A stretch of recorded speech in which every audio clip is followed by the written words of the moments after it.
Hey guys, this is Kathy. Welcome back to my YouTube channel. I am so glad you're here. Hope you're having a wonderful week wherever you are. The weather here has been up and down. It was in the 80s, the low 80s the other day. Too hot for February in my opinion.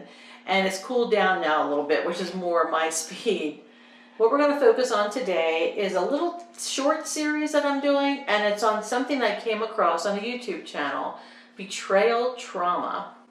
And I listened to a video on that by a doctor, and we'll talk about her a little bit too. And I put that video on my blog, and I'll link that in the description box for you if you want to go and watch her video. It's really very informative. As I watched her talk about betrayal trauma, I realized that's me.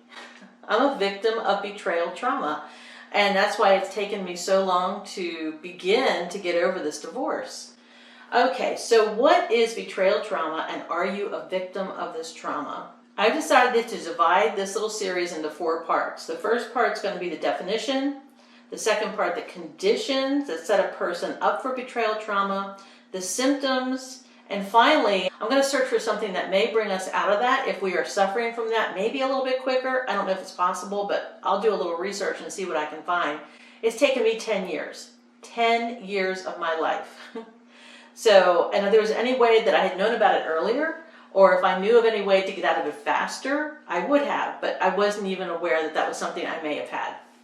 First, let's look at the definition of betrayal trauma. The doctor I was speaking about was, I cannot pronounce her name. I'll call her Dr. Rami because it's easier. And you'll see it on my blog.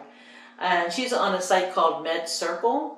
She's a licensed psychologist. She mostly focuses on narcissistic personality disorders and things such as that. But now she's focusing on this video in my blog on betrayal trauma. Here's the definition that I found as to what it actually is. And it's by David Jones's Therapy. Here's what they said. For some people, divorce will be one of the most traumatic events in their life. I'm 65 years old, and that has been the most traumatic event in my life. And I've gone through some trauma. But definitely this is the most traumatic, my divorce. Divorce and the events leading up to it can cause a deep sense of betrayal. As a result, it can leave you with betrayal trauma, an emotional wound that may fill your world with confusion, chaos, and heartache. Did all that. Here's another definition.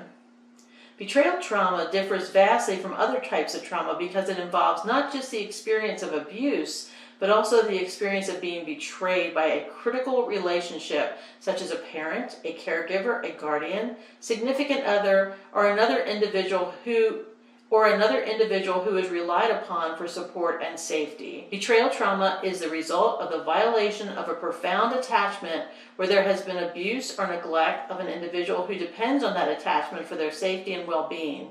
And that's by Mind Well, New York City. For me, it was not physical abuse. I had pretty much been neglected, I'd say the majority of my marriage. I was dependent upon the relationship for my safety and well-being, so I kind of fit that category. Betrayal trauma refers to the pain and emotional distress that occurs when a trusted institution, loved one, or intimate partner violates someone's trust. Betrayal trauma may occur alongside gaslight and lead to anxiety and depression.